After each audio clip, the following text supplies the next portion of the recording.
ní àná ọjọ́ àìkú tí í ṣe Sunday ọjọ́ 4 oṣù kejì tá a wà yìí ní àwọn ọmọ iléèwé Faith Apostolic Group of Schools tó wà ní ìjọba ìbílẹ̀ Ìmọ̀rẹ́ Èkìtì ní ìpínlẹ̀ Èkìtì tí wọ́n jí kó ni wọ́n máa gba ìtúsílẹ̀ ṣùgbọ́n tí àṣírí máa ti tú báyìí wípé yàtọ̀ sí tí àwọn ọlọ́pàá ń sọ wípé wọn kò sanwó ìtúsílẹ̀ tó lóyìnbó ń pè ní ransom, àwọn òbí àti àwọn ẹlẹ́yinjú àánú wọn dáwó tó sì jẹ́ pé mílíọ̀nù 15 náírà 15 million naira ni wọ́n láwọn ajínigbé náà gbà kí wọ́n tó fi àwọn ọmọ sílẹ̀. Ẹ rántí pé lọ́jọ́ ajé tí í ṣe ọjọ́ 29 oṣù kìíní tá a wà yìí ìyẹn ọjọ́ Monday ọ̀sẹ̀ tó kọjá ní àwọn ajínigbé lọ dá àwọn ọmọ iléèwé náà lọ́nà tí wọ́n sì jí àwọn àtàwọn olùkọ́ wọn tí wọ́n jí wọn gbé wọnú igbó lọ ṣùgbọ́n lọ́gànjọ́ òru ọjọ́ Sunday àná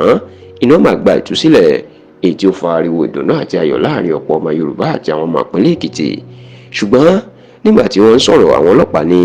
kò sóòótọ́ nínú pé àwọn òbí àwọn ọmọ náà tàbí àwọn ẹlẹ́yinjú àánú kankan san owó ìtúsílẹ̀ o. Wọ́n ní àwọn àtàwọn ọlọ́dẹ ìbílẹ̀ pẹ̀lú àwọn aṣọ́ àmọ̀tẹ́kùn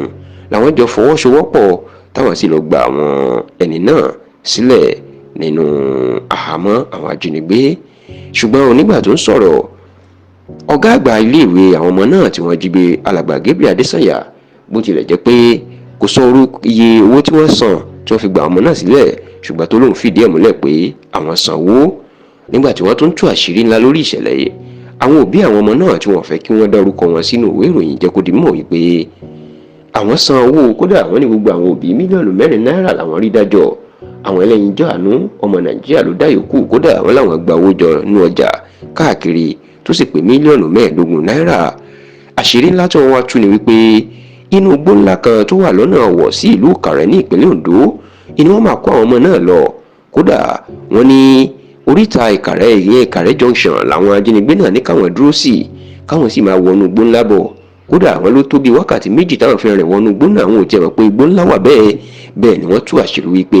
àwọn ajínigbé náà pe àwọn lórí fóònù wípé èèyàn 2 ìní kó gbówó náà wá láàrin àwọn àti pé báwọn bá ju 2 lọ àti pé àwọn ti sọ fáwọn ẹ̀ṣọ́ ààbò táwọn yóò sì pa àwọn ọmọ wọn. Èyí ló jẹ́ táwọn òbí ní àwọn dúró táwọn sì yan àwọn 2 tó gbé owó náà lọ.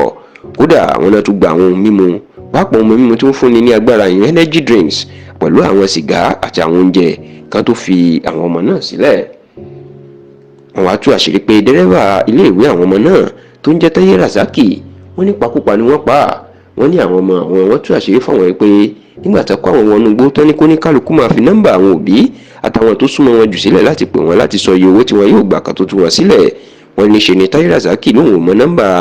ìyàwó òun àti ọ̀gá iléèwé àwọn lórí. Èyí ni wọ́n ló bí àwọn ajínigbé náà nínú tí wọ́n fi ìbọn gba Táyé Razaki lórí tí wọ́n sì ní fún bí ọjọ́ bíi 3-4 kan ara Táyé Razaki ò yá fún ìbọn tó fi gbà lórí tó sì jẹ́ pé ńgbà táwọn yẹn rí pé